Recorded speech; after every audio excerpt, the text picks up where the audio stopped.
And to Canadians in Alberta and Saskatchewan, know that you are an essential part of our great country. I've heard your frustration, and I want to be there to support you. Let us all work hard to bring our country together. That was Prime Minister Justin Trudeau speaking directly to Western Canadians last night. Although the Liberals hung on to power with a minority win, they failed to secure any seats in Alberta or Saskatchewan. In response, Saskatchewan's Premier is demanding a new deal with the country, a deal that would see the feds cancel the carbon tax and commit to more pipelines. So what if Justin Trudeau and the Liberals ignore those demands? Joining me now is the Premier of Saskatchewan, Scott Moe. He joins us from Regina. Hi, Premier Moe. Great to see you again. Thank you for making time for us. Great to see you, Vashi. Have you had a chance, we just heard a press conference from Premier Kenney who mentioned that he spoke to the Prime Minister this morning. Have you had a chance to talk to the Prime Minister since last night's outcome?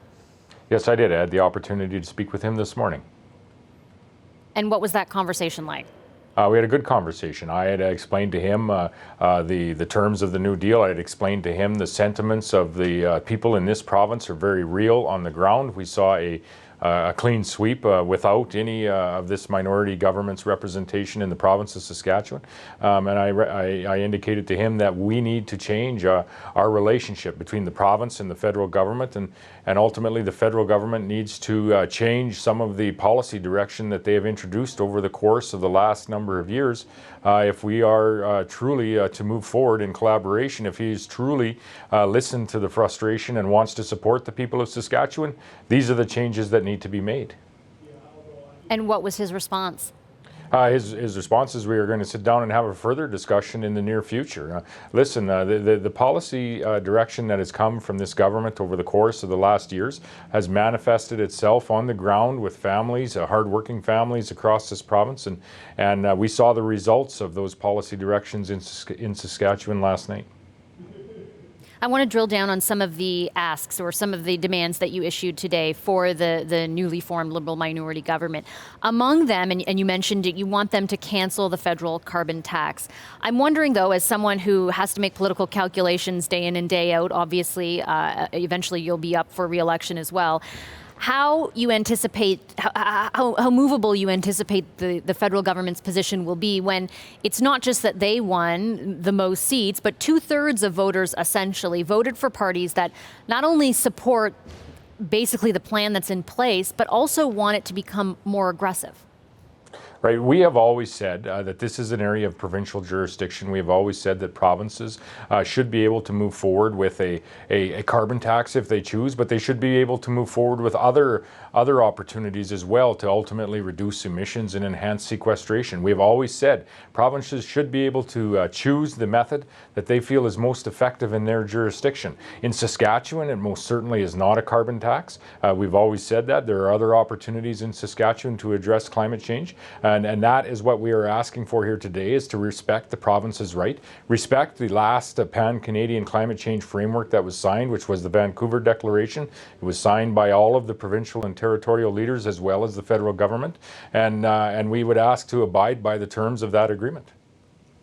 But the Saskatchewan Court of Appeal has already ruled, and I know you're appealing the decision, but has already ruled back in May that what the federal government is doing is constitutional. And then you add to that, beyond the courts, the fact that 2/3 of voters last night decidedly wanted a type of government, not necessarily specifically the Liberals, but some type of government that would take aggressive action on climate change, which includes a federal price on carbon or a federal carbon tax.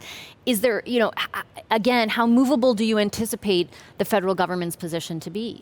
It was a split decision with respect to the decision at the Court of Appeal in the province of Saskatchewan. Courts make decisions with respect, Premier. They just make and we are in a position now in this nation where we have came through what was quite likely one of the most divisive elections that we have seen.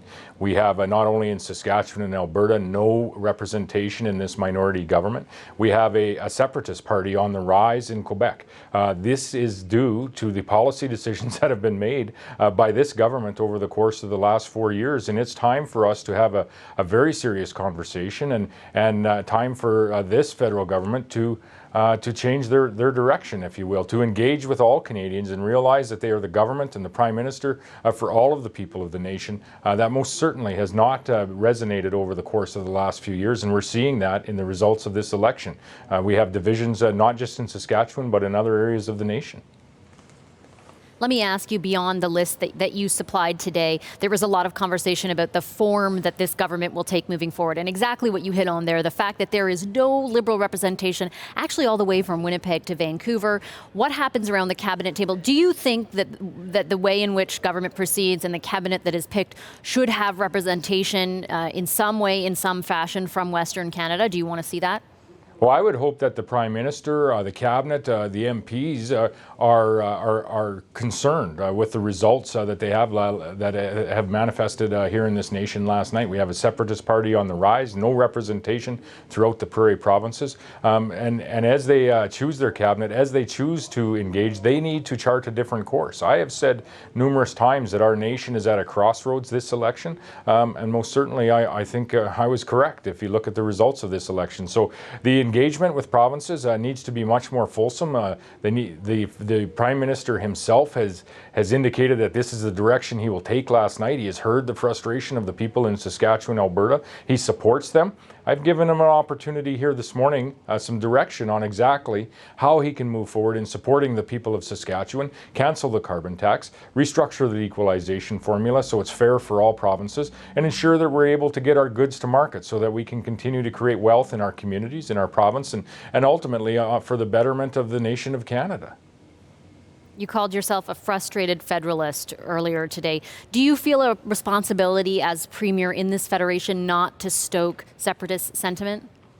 Absolutely, and in no way am I going to stoke separatist sentiments. The fact of the matter is it's the policies that we have seen put forward by this Prime Minister and this government over the course of the last 4 years that are stoking those conversations, and I want it to end, and I want the Prime, and I have given the Prime Minister every opportunity to have that happen. I am. Is there a level of political expediency there for you? A level of political expediency in representing the people of this province? No, I don't think no, not at all. I take your point that that's your job, of course, and but by saying things like you need to cancel the carbon tax, you need to do X, Y, and Z, is there by referring to the type of separatist sentiment that exists, and I believe that it does 100%, having lived both in Saskatchewan and in Alberta, though, is there anything in it for you to talk about that kind of thing, or are you just representing what you see very much as the sentiment that does exist? The sentiments are real. The sentiments were very obvious at the ballot box last night. What my job is to represent the people of this province, and right now that involves offering the Prime Minister the opportunity and the roadmap, if you will, to addressing those sentiments across the province. And there will be more to come. But there is, as I said earlier, there is a prairie fire of a conversation that is brewing here in the province of Saskatchewan. What I have done this morning is provided a fire extinguisher to the Prime Minister, and I certainly hope that he uses it. Okay, I'll leave it there. Thank you, Premier Moe, as always, for your time this evening. I really appreciate it. Thank you. The responsibility of the Prime Minister and the Liberal Party is to make this Parliament work. This minority government gives us a chance to be able to fight for the things that we've laid out all along this campaign. We can make a really significant contribution in a minority parliament, and we will. When this government falls, we'll be ready to replace it. Canadians have spoken. The Liberals are heading back to Parliament Hill, but with a minority mandate and bested in the popular vote slightly by the Conservatives. The results have laid bare some pretty deep divisions in Canada. The Liberals failed to gain any representation or get any representation at all in Alberta and Saskatchewan. Meanwhile, much of Quebec rejected all of the main parties and opted for the Nationalist Bloc Québécois. So with a loosened grip on power and facing resentment in the West, how do the Liberals plan to govern? Bill Morneau is the Liberal MP for Toronto Centre, and he joins me now. Hi, Mr. Morneau. Nice to see you. Good to be here. Thank you very much for making time. Congratulations on your win and your party's win last night. Thank you. After the outcome, the results were displayed last night, the leader of your party, Justin Trudeau, the Prime Minister, came out and gave a speech. In it, he talked about winning a clear mandate. I'm wondering if that's an accurate characterization of what happened last night. Wouldn't a clear mandate have been a majority win for your party? Well, of course, the larger number of seats, the clearer the mandate in a technical sense. But I think what he was referring to is the sense that Canadians embraced our notion of investing in them for the future. They embraced what we said we needed to do around climate change. These were some of the most compelling issues, and I think we can look at the outcome and say that from what we see, people want us to move forward. I have to challenge you on that, and I take your point that enough Canadians embraced your vision of the country and the things you talk about, your party's vision of the country, to catapult you to the most seats, and by a pretty wide margin. It was not a very tight minority as some had predicted, but there were a number. I mean, the number of seats that you lost, 29, you actually won a smaller share of the popular vote from the Conservatives. Is there a level of humility that your party heads into this next mandate with? Should there be? Well, I think there should always be humility in elected officials. We need to recognize that on an ongoing basis, we're going to need to listen to Canadians. We did get a message last night. The message was that we should move forward with our agenda, but I think that there will be reason for us to continue listening to make sure that we hear people, for example, from Alberta and Saskatchewan who were not part of that group voting us in.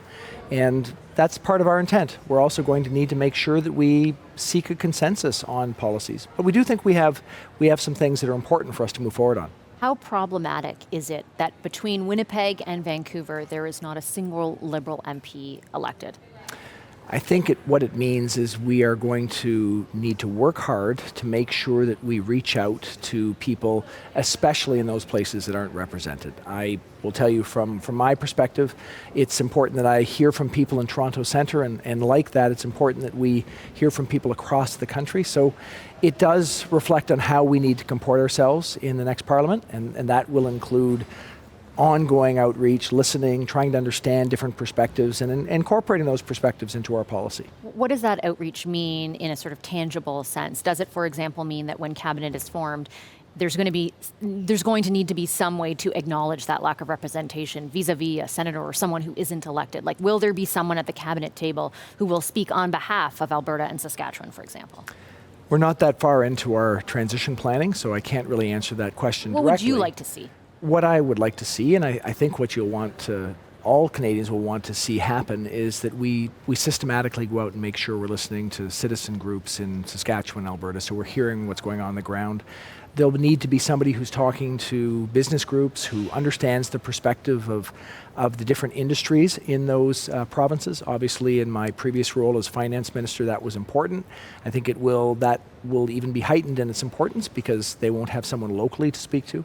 So I think we will need to acknowledge the importance of all parts of the country, of all different perspectives. Doesn't mean we're always going to agree, because that's the nature of politics, but hearing and understanding to move forward is important. There's a number of people in Alberta who have been asking, reaching out to me, people at the CBC, asking if this decision last night means that the TMX pipeline or any other possible pipeline conduit for their product to get to other markets is in peril. What would your response to that be? My response would be no. We embarked on that decision because we recognized that we needed a cost-efficient and safe way for us to move our resources to international markets. It was economically, obviously, the right decision. It also allows us to put the proceeds from that back into the green transition, which we know is important. So we need to think about where we are today and how we want to get to tomorrow, and the Trans Mountain pipeline and the extension is an important part of that. Do you need to draw on support, for example, from the Conservatives, though, in order to advance your agenda where TMX is concerned? I think it's early days for me to conclude on exactly what the dynamics will be in the new Parliament. I think that what you can see in that is we've already gone through the approvals to move forward on the Trans Mountain pipeline. That's underway at this stage. There will be ongoing discussions, I'm sure, with the impacted groups along the route, and we'll have continuing legal discussions because that's the nature of the project. But from our perspective, it is something that we did because we knew it was the right thing to do to ensure that we have successful access to international markets for our resources. There are a number of premiers speaking out today about the regional disparities that were kind of laid bare with the outcome last night. And I'm wondering if there is any sort of a process underway or an acknowledgement, I guess, by your party and even, to be fair, other federal parties that really spoke and put out policies that were directed specifically, let's say, at a province like Quebec. And I'm talking, for example, about pipelines that go through Quebec or jurisdiction over culture or institutions, and a lack of that kind of acknowledgement, for example, for the or acknowledgement of the specific interests of those who live in the provinces where you now see that your party has no representation. Like, was that a decision that your party made for essentially an electoral calculation, and one that now presents a really big problem for the country after this election? I think the policies that we put forward were really intended to help Canadians across the country. So if you look at the core things, and obviously from my perspective, I always look at where's the money. We said we were going to lower middle class taxes. We said we were going to increase the Canada Child Benefit. We're going to make sure students are better off with student grants. We're going to help seniors with more money in old age security, and we're going to put more money into healthcare. All of those 5 areas are going to help people across the country. The policy around climate change, putting a price on pollution, is really intended to be a national policy that helps us in our overall transition to a different energy future. So I see these as national. But there was such an acknowledgement, and I take Quebec's place in the Federation as something that is very unique, but there was such an acknowledgement through the position on Bill 21 or jurisdiction over immigration, an issue that I would never have imagined the Prime Minister saying it's okay to put out a values test if Alberta wanted to do so. There was such an acknowledgement of the special interest there, and not an equal one to the kinds of interests that exist in the West. And is there sort of a kind of responsibility that your party bears then for the outcome and the fact that there will be no government representation in those provinces until the next election? Well, I'd have to challenge that presentation a bit, because if you do think about the Bill 21 issue, I think that where we came down is that we were the only party saying out loud that we would maybe one day might that we would go through the court process and that we would consider intervening if it was appropriate, and that held potential electoral consequences, but we thought that was the right thing to do. I think we would do the same thing if that were in another province. We would say that our courts are intended to deal with issues like this, and if appropriate for the federal government to intervene to ensure that we continue with an immigration system that works, that we would do that. So that wasn't what we heard from the Conservative Party. It wasn't what we heard from the NDP Party or the Green Party. They took a different approach. So if they had been the party that gained the most seats, I think that would be a very appropriate question. But in our case, we took an approach that was more electorally challenging. I take your point. I guess I just mean, is there sort of some self-reflection that gets done in the Liberal Party when you look at the outcome in Saskatchewan and Alberta, where you think, hey, is there something we could have done differently that wouldn't have ended up like this? Absolutely. I mean, we do need to always reflect on how the electoral consequences of this election play out. So we're going to need to think about how we reach out. We're going to need to think about a future where we have more of a consensus on issues that are important. I do think that there's been positive economic outcomes for Canadians really across the country, but we have an industry that feels itself under siege, and that's largely represented in Alberta. So it is real. We need to address it, and we're going to have to address it while staying true to what we promised Canadians we would do, which is deal with our environmental challenge. Okay, I'll leave it there. Thank you, Mr. Morneau. Congratulations again, and thanks for coming in. Take care. I appreciate it. Hi, I'm Vashi Capellos, host of Power in Politics. See more of our show by subscribing to the CBC News channel or click the link for another video.